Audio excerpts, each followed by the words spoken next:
신명기 15장 1절에서 6절 말씀. 매 7년 끝에는 면제하라. 면제의 규례는 이러하니라. 그의 이웃에게 꾸어준 모든 체주는 그것을 면제하고 그의 이웃에게나 그 형제에게 독촉하지 말지니 이는 여호와를 위하여 면제를 선포하였음이라. 이방인에게는 내가 독촉하려니와 내 형제에게 꾸어준 것은 내 손에서 면제하라. 내가 만일 내 하나님 여호와의 말씀만 듣고 내가 오늘 내게 내리는 그 명령을 다 지켜 행하면 내 하나님 여호와께서 내게 기업으로 주신 땅에서 내가 반드시 복을 받으리니 너희 중에 가난한 자가 없으리라. 내 하나님 여호와께서 내게 허락하신 대로 내게 복을 주시리니 내가 여러 나라에 꾸어줄지라도 너는 꾸지 아니하겠고 내가 여러 나라를 통치할지라도 너는 통치를 당하지 아니하리라. 여러분, 신명기서 이 말씀들은 아주 오래전에 모세를 통해서 이스라엘 백성들에게 주는 말씀입니다. 하지만 이것은 오늘날 하나님의 백성들, 백성 공동체에 그대로 적용이 되는 말씀입니다. 시대는 변하고 세월은 많이 흘렀지만 이 하나님 말씀에 원리가 있지요. 그것을 우리는 진리라고 부르지 않습니까? 오늘 우리에게도 그대로 그 원리는 해당이 됩니다. 세상의 거의 모든 사건들, 사고들 뭐 때문에 일어나는 것 같습니까? 돈 문제, 돈과 관련된 이런 사건, 사고들이 거의 대부분 아닌가 싶을 정도예요. 그러니까 이 돈 또는 물질이라는 것은 여러분 어떻습니까? 우리가 주변에서 이렇게 보면 우리의 이성을 마비시켜버리고 또 상식도 마비시켜버리는 것 같아요. 또 많은 경우에는 흔히 그런 말 하는 것처럼 돈 때문에 눈이 멀었다. 정말 중요한 것을 보지를 못하고 돈 때문에 이렇게 눈이 멀어서 큰 사고나 일을 저지르는 경우도 적지가 않은 것 같아요. 그 어떤 심리학자가 이런 말을 하더라고요. 그 로또에 당첨이 된 사람들을 이렇게 조사를 해보면 공통점이 있대요. 로또에 당첨된 사람들이 거의 대부분 이 세 가지를 끊는데요. 그리고 바꾼대요. 맨 먼저 무엇을 끊는가 하면 배우자를 끊는데요. 배우자를 바꾼답니다. 그리고 두 번째로는 친구 관계를 끊는데요. 친구들로부터 이제 돈을 지켜야 되니까 그걸 끊는데요. 그리고 세 번째로는 친척이라든가 형제, 자매, 부모들과의 관계를 끊는데요. 왜냐하면 이 돈이 가장 소중하니까. 이 모든 것들을 이제 보지를 못하고 눈이 머는 거지요. 그 실제로 일전에 영국에서 19살인데요 150억 로또에 당첨된 사람이 있었답니다. 이 사람이 그야말로 쓰고 싶은 대로 실컷 쓰고 별별 짓을 다 했다고 해요. 그런데 8년 뒤에 이 사람이 완전히 알거지가 되고 말았어요. 많은 경우는 로또에 당첨된 사람들의 마지막 인생의 모습이 굉장히 비참하고 불행하게 끝나버린 모습들을 우리가 봅니다. 돈이 뭐니 해도 최고야 라고 말들을 하지만 다른 한편으로는 어떤 말들을 합니까? 이래서 돈이 원수다. 돈이 원수다. 자, 어디서부터 이런 문제들이 발생이 될까? 생각해보면 돈이 필요해요. 물질이 있어야죠. 근데 돈에 대한 끝없는 욕심, 이게 멈추질 않아요. 이게 문제입니다. 여러분 우리 다 아는 것처럼 물질 혹은 돈이 절대적으로 세상 살아가는 데 필요하지 않습니까? 우선 먹고 살아야 되지 않습니까? 아이들 공부시켜야 되지 않습니까? 또 몸이 아프면 병원에도 가야 되지 않습니까? 이런 것들 다 돈이 따라오는 것 아니에요. 또 우리 이제 한국 사람들도 그렇지만은 코로나 때문에 아무데도 못 가잖아요. 그러니까 뭘 하고 싶은가 이게 끝나면 대부분 사람들이 여행이 1순위예요. 여행도 하려면 돈이 있어야 하잖아요. 또 맛있는 것도 먹으려면 역시 돈이 또 필요해요. 그러니까 우리 모두 아는 것처럼 물질 없이는 살 수가 없고 돈은 그야말로 우리 살아가는 삶의 필수적인 요소인 게 분명해요. 그런데 다른 면으로 생각을 해보면 여러분, 인생이라는 게 뭐 오직 먹는 것만으로 가득 차 있는 게 아니잖아요. 또 우리가 돈 가지고 공부도 하고 뭐 학원도 보내고 비싼 대학도 때로는 보내기도 하지만은 공부가 또 인생의 전부는 아니지 않습니까? 사람이 살아가면서 일만 할 수는 없으니까 오락이 필요한데 오락에도 또 돈이 들어가잖아요. 근데 오락만이 또 인생의 전부는 아니에요. 아무리 맛있는 것이라고 해도 매일매일 뭐 맛집만 찾아다니고 매일 여행만 한다면 그건 이상한 삶 아니겠습니까? 이렇게 보면 뭐 분명한 결론은 이거지요. 돈을 사용하는 데 있어서도 균형이 필요하겠다. 절제가 필요하겠다. 너도 나도 더 가지려고 하는 욕심이 있으니까 성경에서 그걸 알고 미리 경고를 하셨잖아요. 우리가 잘 아는 유명한 말씀이 있어요. 욕심이 잉태하여 뭘 낳아요? 죄를 낳고 죄가 장성한 즉 뭘 낳습니까? 사망을 낳는다. 너무 많이 욕심에 치우치지 말라. 특별히 이제 하나님의 백성들이니까 뭐 이건 말해 못하겠습니까? 물질이나 돈이 중요하지만 여기에 사로잡히지 말라. 내 욕심대로 이것을 취급하려고 하지 말라. 세상 풍조를 따라서도 안 된다. 그러니까 세상 흐름이나 세상 풍조는 어때요? 돈이 신이에요, 주인이에요. 그 돈의 노예처럼 살아가는 사람들이 굉장히 많지 않습니까? 그거 따라가지 말라. 가장 안전한 물질 사용법이 뭔가? 이게 참 요물이에요. 요물. 이 돈이 사람 눈을 멀게 하고 정말 중요한 것들을 다 놓치게 만들고 그러지 않습니까? 그러니까 하나님의 말씀 따라서 가는 길이 제일 안전한 길이고 결국 우리가 행복해질 수 있는, 만족해질 수 있는 길이 아닌가 싶어요. 이걸 이제 구체적으로 오늘 본문을 적용을 해보면 이게 돈에 관한 이야기예요. 돈 사용에 관한 이야기, 물질 사용에 관한 이야기입니다. 그런데 오늘 본문에는 뭐라고 나왔는가 하면 안식년 규례예요. 안식년 규례하고 이게 무슨 상관이 있는가? 상관이 있어요. 이제 조금 우리가 보면 그게 분명해집니다. 여러분, 구약 시대에 유대인들이 하나님 명령하셨어요. 이거 지키라고. 지켜야 되는 게 몇 가지가 있어요. 첫째가 안식일이죠. 근데 또 안식년이라는 게 있어요. 그래 6일 동안 일하고 하루는 쉬지 않습니까? 안식일을 6년 동안 일하고 한 해는 그 휴경 제도라고 그러지요. 경작을 하지 말래요. 땅도 쉬어야 된대요. 하나님께서 7년째는 그래서 뭐 농사를 지을 수가 없어요. 농사를 지을 수가 없으니까 소출이 없지요. 소출이 없으니까 돈을 벌기가 어려워요. 그럼에도 불구하고 매 7년마다는 꼭 안식년을 지켜라 이런 말씀을 하세요. 이 안식년을 7번 거듭하면 77은 49가 되잖아요. 그러면 50년째는 그때를 희년이라고 불러요. 희년에는 그동안 뭐 누가 빚을 지고 있으면 그것을 완전히 다 탕감을 해주고 내 종으로 부려먹고 있던 사람들도 다시 그 집으로 돌려주고 어떤 일로 인해서 그 뭐 집이라든가 이런 것들을 내가 소유하고 있었으면 그 기업도 그 형제에게 다시 이렇게 돌려주는 그때가 바로 희년이에요. 자, 오늘 이렇게 본문을 보면 하나님께서 안식년에 대해서 이야기를 하면서 매 7년 끝에는 면제하라 이렇게 돼 있어요.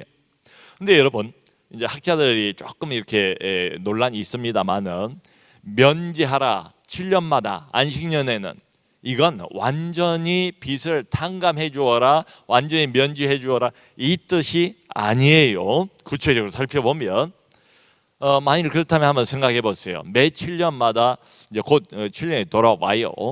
그러면 이제 돈 빌려주려고 하는 사람이 나타나겠습니까? 앞으로 1년 뒤면 이 돈 못 받는데 그러면 이스라엘의 경제는 아마 파국 상태를 면치를 못할 거예요. 그리고 이제 조금만 있으면 어쨌든 안식년인데 내가 열심히 일할 필요가 뭐가 있나 하면 이스라엘 경제는 매우 어려워질 겁니다. 희년에는 완전 탕감을 해야 돼요. 희년에는 완전히 돌려줘야 돼요. 근데 안식년에는 면제하라 이 말의 뜻이 그 히브리어로 보면 쉐베트라는 단어인데요. 면제하라, 쉐베트. 이게 원래 뜻이 쉬게 하다 이런 뜻이에요. 그러니까 빚 갚는 것을 한 해 동안 쉬게 해라, 이런 말이에요. 그러니까 이 뒤에도 나오잖아요. 독촉하지 말라고. 빚을 졌다 할지라도 저 사람이 나한테 내 형제예요. 왜 빚 안 갚는가? 라고 독촉하지 말래요. 안식년은 농사를 못 짓고 일을 못 해요. 그러니까 소출이 없고 자연히 어떻습니까? 경제적인 소득도 뭐 거기에 따라서 부족할 수밖에 없지요. 그러므로 갖고 싶어도 못 갚는 거예요. 그러니까 이 말씀의 진짜 의미는 뭔가 하면 빚을 독촉하지 말라, 이런 말이에요.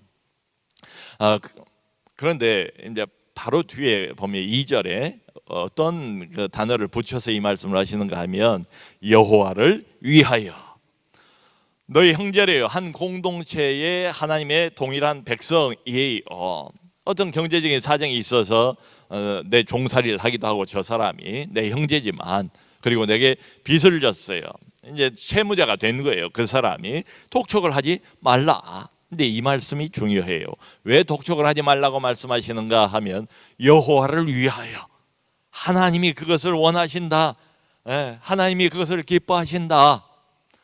좀 다르게 접근을 해라. 세상 사람들처럼 그러지 말고 억지로 그냥 어렵고 힘들고 가난한 사람들 막 코너로 밀어붙여서 그저 그 사람들 그냥 뭐 진액을 빨아먹는 것처럼 그러지 말라.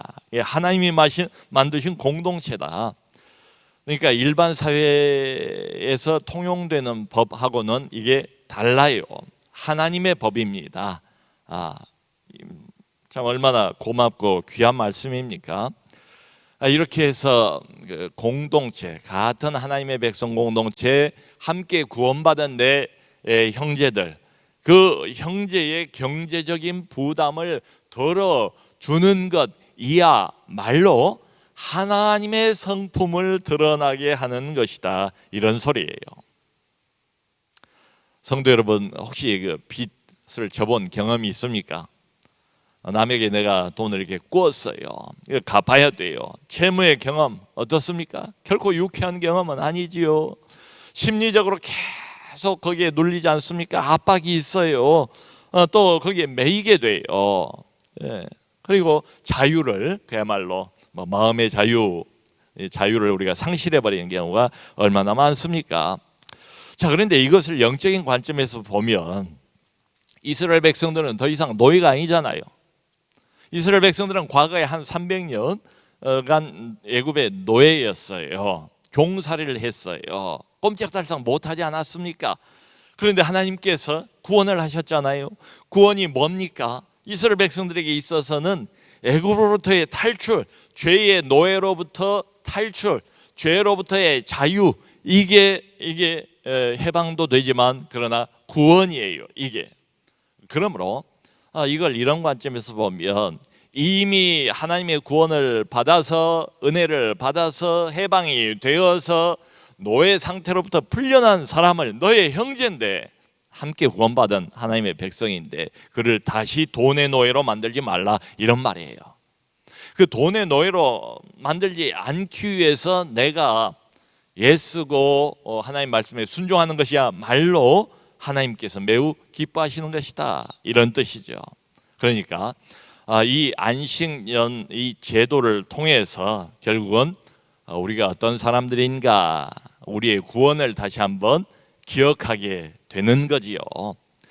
그러므로 너희도 구원받은 사람이고 과거에는 모두가 다 종살이를 하고 노예 취급을 받았던 사람들 아닌가. 그런데 하나님께서 너희들을 건져주지 않았나. 그러므로 그것을 기억하라, 잊지 말라. 그러므로 그 형제를 너무 모질게 대하지 말라. 특별히 안식년 때에 가난하고 어려우니까 빚을 졌을 텐데 그런 사람들이 소출도 없는데 어디 가서 그러면 돈을 구해가지고 바칠 수 있겠는가, 이 말이지요.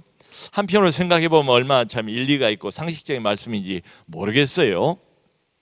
그래서 하나님이 얼마나 자비로운 성품을 가지고 계시는 분인가. 특별히 가난한 자, 어려운 자를 향한 하나님의 마음이 남다르다는 말을 하지요. 참 남다른 것 같아요. 우리가 지난번에 보지 않았습니까? 하나님께서 이방인들은 그렇게 하지 않아요. 그런데 너희 안에 함께 거주하고 있는 누구? 나그네, 또 고아, 그리고 과부를 너희들이 책임져라, 돌보라, 이런 말씀도 하고 계시다고요. 참 이렇게 보면 하나님이 만드신 하나님 백성 공동체가 얼마나 따뜻한 공동체인가, 얼마나 저 사람의 입장과 처지를 배려해야 되는 공동체인가, 특별히 물질을 사용하는 면에 있어서도 말이죠, 이런 생각이 들지 않습니까? 자, 그런데 여기 이제 바로 뒤에 3절을 보면 이방인에게는 독촉을 해도 되는 것처럼 말씀을 하세요. 여기 3절에 이방인에게는 내가 독촉하려니와 내 형제에게 구워준 것은 내 손에서 면제하라, 내 손에서 이것을 한 해는 쉬게 하라, 이런 뜻이에요. 여러분, 이 말도 안 믿는 사람, 하나님의 백성 공동체 바깥에 있는 사람, 이게 불신자죠. 우리가 볼 때는 이 불신자에게는 그저 모질게 대해도 된다, 이런 말일까요? 하나님 백성 공동체에는 뭐 같은 형제니까 이렇게 해서 봐주고, 그렇지 않은 불신자는 하나님도 모르고 이방이니까 그냥 모질게, 말하자면 악독하게 좀 더 뭐 극단적으로 몰아붙여도 상관없다, 이런 의도로 말씀하신 건 전혀 아니다. 그러니까 이방인들과 이스라엘 백성들을 구별하신다는 말씀이에요. 너희는 구별된 자들이 되라. 지난번 우리가 본 것처럼 특별히 하나님 백성 사회 안에서, 교회 안에서는 너희가 구별된 원리를 가지고 구별된 접근 방식을 가지고 살아가기를 바라는 말씀이죠. 하나님은 그 구약 처음부터 우리가 몇 번 본 것 같아요. 벌써 관심이 많아요. 돈 많은 자에 대한 관심보다는, 왜 여러분 그러지 않습니까? 우리도 부모 입장에서 뭐 깨물어서 안 아픈 손가락이 없다고 그러지만 특별히 더 마음이 쓰이고 더 안타깝고 참 더 이렇게 신경이 쓰이고 하는 자식들이 어떤 자식들이에요? 그냥 똑똑하고 잘나고 제 앞가림 잘하는 그런 자녀들은 그냥 감사할 뿐이지요. 근데 누가 기도 제목입니까? 항상 마음에 걸리는 자녀들은 누구예요? 좀 이렇게 약해 보이고 힘들어 보이고 그냥 안심이 안 되고 제 앞가림을 제대로 못할 것처럼 보이는 이런 자녀들에게 더 마음이 쓰이고 더 기도가 마음이 담기지 않습니까? 우리 하나님도 꼭 그런 식이에요. 가난한 사람에 대해서 신경을 더 많이 쓰시고 어려운 사람에 대해서 신경을 더 많이 쓰세요. 그러니까 이런 소리예요. 이게 내 마음이니까 너희도 내 마음을 좀 알아주고 너희도 내 마음을 닮아서 특별히 어렵고 힘든 사람들, 너희 안에 이 사람들을 너희가 좀 잘 대해주라. 자비와 긍휼, 이게 하나님의 성품 아닙니까? 정말 교회가 해야 될 일, 교회 이름을 빛내고 하나님의 영광을 높이 드러낸 일들을 보면 그게 무슨 일들이에요?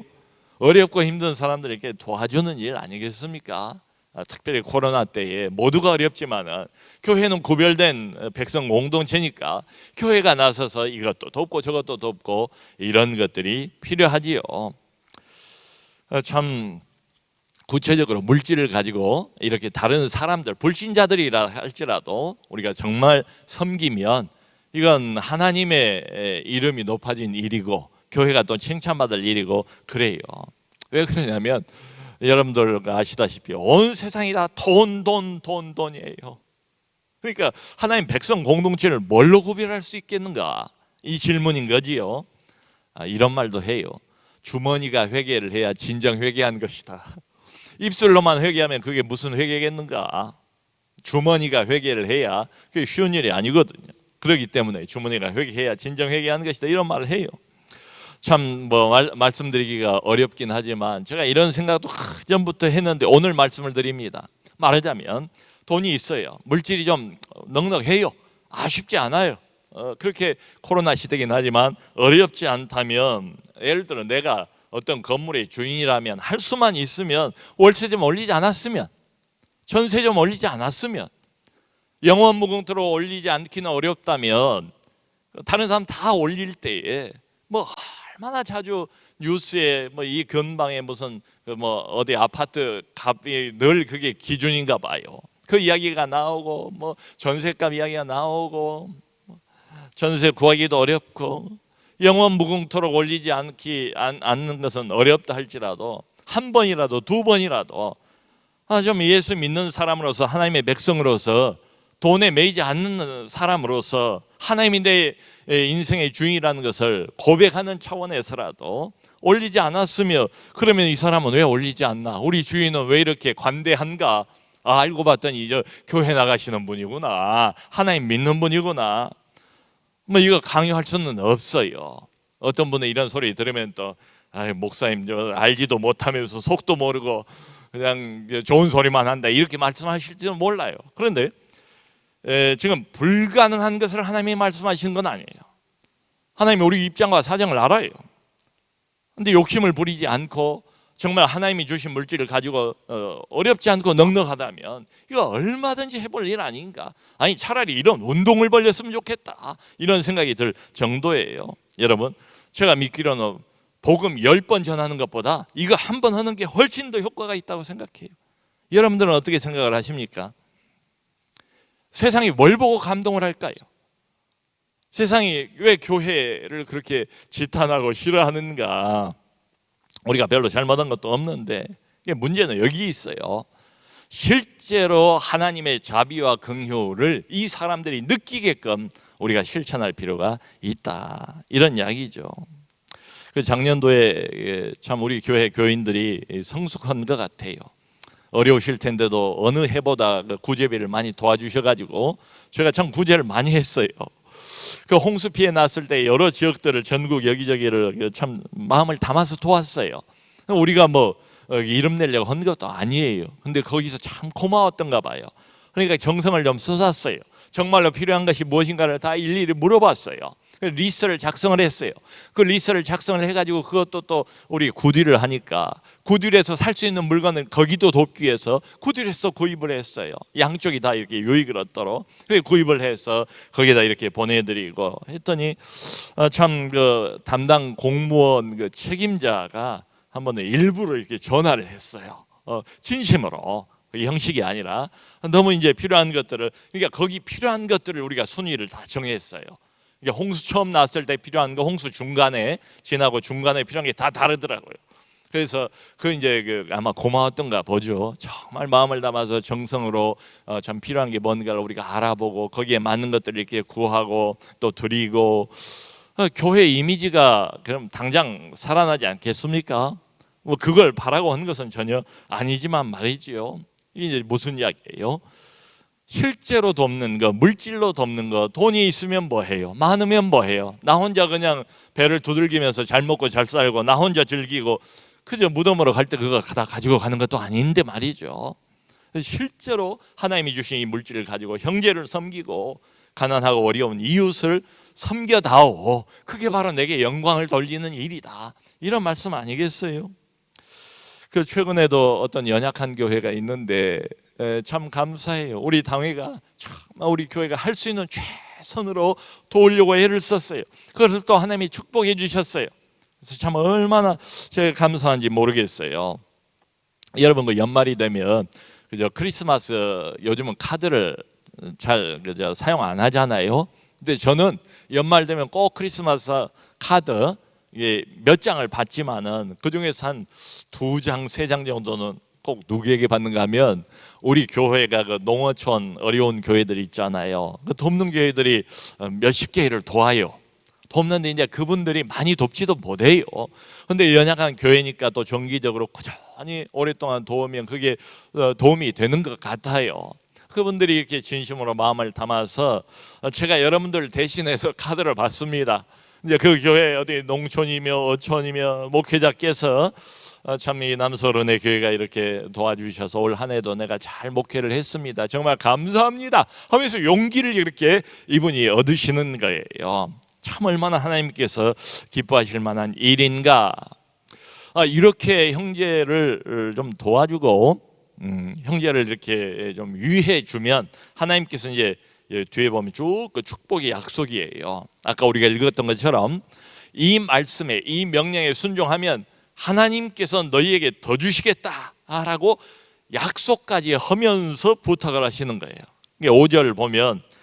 네가 반드시 복을 받으리니 너희 중에 가난한 자가 없을 것이다. 참 대단한 약속 아닙니까? 빚독촉 한번 안 해가지고 너희 중에 가난한 자가 없을 거래요.